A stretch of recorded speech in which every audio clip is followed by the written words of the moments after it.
कहा जाता है कि अगर विरोधियों के पास ताकत होती कि वो भारत से कोई एक मुस्लिम प्रोडक्ट खत्म कर दें, तो उनका पहला निशाना रूह अफ़ज़ा होता। रूह अफ़ज़ा वो नाम है जिसने न सिर्फ विरोधियों की सत्ता और उनके वर्चस्व को चुनौती दी है, बल्कि उसने भारत के लिए जो किया वो आज तक कोई नहीं कर पाया। रूह अफ़ज़ा के खिलाफ जितनी साजिशें हुई उतनी साजिशें किसी के खिलाफ नहीं की गईं। ये वो शरबत है जिसे बर्बाद करने के लिए धर्म के ठेकेदारों ने अपनी पूरी ताकत लगा दी। ये वो मशरूब है जिसे मिटाने के लिए पूरा तंत्र एक हो गया। आखिर रूह अफ़ज़ा में ऐसा क्या है कि विरोधी ताकतें उसे खत्म करने के लिए अपना सब कुछ गंवाने को तैयार हैं?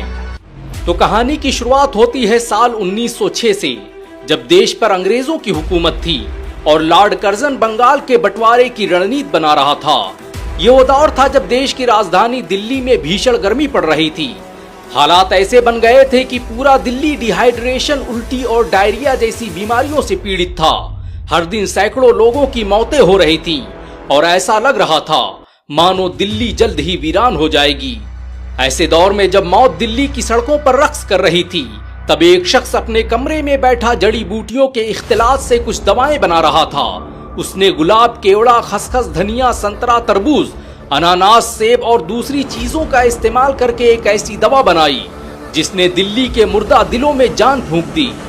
पूरा दिल्ली हकीम साहब की उस दवा के लिए भागने लगा। जो भी लू और गर्मी का मारा उनके पास पहुंचता, हकीम साहब उसे वही दवा थमा देते। थोड़े ही दिनों में दिल्ली में यह खबर फैल गई कि लाल कुआं बाजार में एक हकीम है जिसके पास ऐसी जड़ी बूटी है जिससे हर बीमारी का इलाज किया जा सकता है। हकीम साहब के जरिए बनाई गई ये दवा कोई और नहीं बल्कि रूह अफ़ज़ा थी और उस हकीम का नाम था हकीम हाफिज अब्दुल मजीद। वही हकीम अब्दुल मजीद जिसने हमदर्द दवाखाना की स्थापना की, जो आज यूनानी दवाओं को बनाने वाली भारत की सबसे बड़ी कंपनी है। हकीम अब्दुल मजीद के जरिए बनाई गई इस दवा ने उस वक्त पूरे देश में कोहराम मचा दिया। कोई घर और कोई इलाका ऐसा नहीं था जहां पर यह दवा मौजूद न हो। 1908 तक इसे जड़ी बूटी से बनी एक सिरप के तौर पर बेचा जाता रहा, लेकिन 1908 में इसे नाम दिया गया रूह अफ़ज़ा का। रूह अफ़ज़ा यानी रूह को ताजगी देने वाला। ये नाम उर्दू अदब के मशहूर लेखक पंडित दयाशंकर नसीम की लिखी किताब मसनवी गुलजार नसीम से लिया गया था। जो लोग आज धर्म और संप्रदाय के नाम पर उर्दू और रूह अफ़ज़ा का विरोध कर रहे हैं, उन्हें खबर नहीं कि रूह अफ़ज़ा का नामकरण करने वाला शख्स दयाशंकर नसीम एक हिंदू था। रूह अफ़ज़ा की शोहरतें दिन ब दिन आसमान छूती जा रही थी। इसकी बढ़ती मांग को देखते हुए हकीम अब्दुल मजीद ने इसे एक ब्रांड के रूप में स्थापित करने का फैसला किया और 1910 में पहली बार रूह अफ़ज़ा का लेबल तैयार किया गया। इसे मशहूर आर्टिस्ट मिर्जा नूर अहमद ने डिजाइन किया था।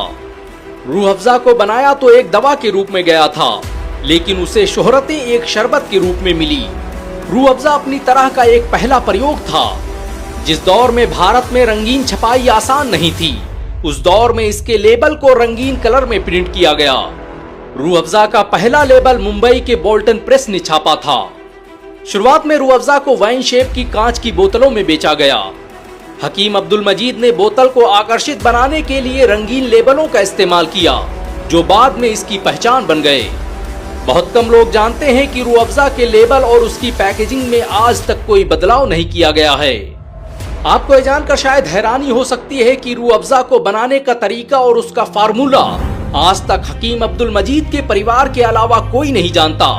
इसे पिछले 100 सालों से गुप्त रखा गया है। रूह अफ़ज़ा को लू और गर्मियों की तपिश के इलाज के तौर पर इजाद किया गया था। इसे बनाने में यूनानी चिकित्सा पद्धति का इस्तेमाल किया गया। रूह अफ़ज़ा में 35 से अधिक फलों और जड़ी बूटियों का मिश्रण है, जिसमें संतरा, अनानास, स्ट्रॉबेरी, रसबेरी जैसे फल शामिल हैं। इसमें गुलाब जल और केवड़ा जैसे यूनानी नुस्खे भी इस्तेमाल हुए हैं, जो इसे ठंडक और औषधीय गुण प्रदान करते हैं। रूह अफ़ज़ा क्या है उसका अंदाजा इसी बात से लगाया जा सकता है कि हमदर्द का सालाना टर्नओवर 2500 करोड़ रुपए के ऊपर है, जिसमें अकेले रूह अफ़ज़ा से 700 करोड़ की कमाई होती है। रमजान के महीने में इसके बगैर कोई दस्तरख्वान नहीं सजता।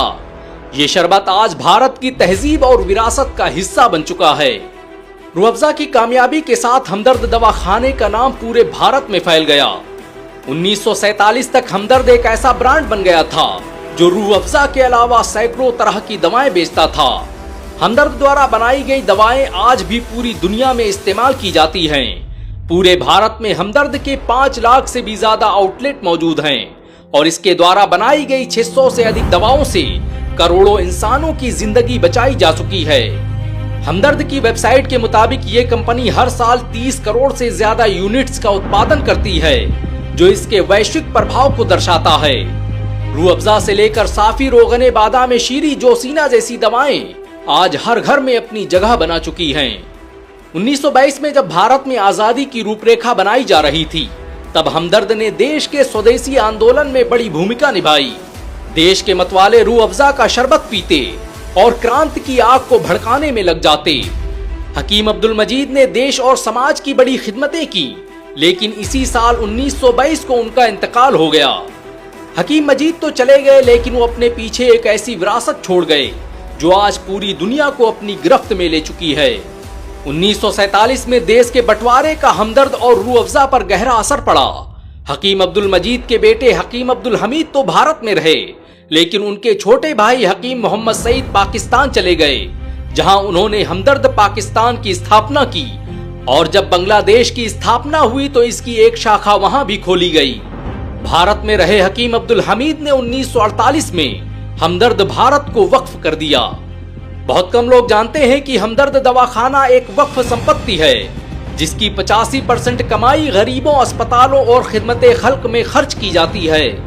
इसकी कमाई से आज भारत के बहुत से स्कूल और कॉलेजेस चलते हैं। भारत के मशहूर Hamdard public school, Hamdard institute of medical science, Hamdard college of pharmacy, Hamdard Unani medical college, Majidia अस्पताल, रुफैदा कॉलेज ऑफ नर्सिंग के अलावा HASC सेंटेनरी अस्पताल हमदर्द दवाखाना द्वारा ही संचालित किए जाते हैं। हकीम अब्दुल मजीद ने कई सालों तक जामिया मिलिया इस्लामिया और यूनानी तिब्बिया कॉलेज की स्थापना करने वाले हकीम अजमल खान के साथ मिलकर काम किया। हमदर्द दवाखाना की स्थापना से पहले वो हकीम अजमल खान के साथ ही रिसर्च किया करते थे। हमदर्द पिछले 100 सालों से धर्म, पंथ और संप्रदाय को देखे बगैर लोगों की खिदमत कर रहा है।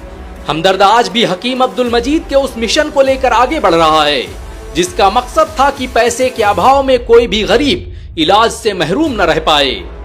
आज हमदर्द 600 से ज्यादा प्रोडक्ट और 5 लाख से ज्यादा आउटलेट के साथ भारत का सबसे बड़ा यूनानी ब्रांड बन चुका है।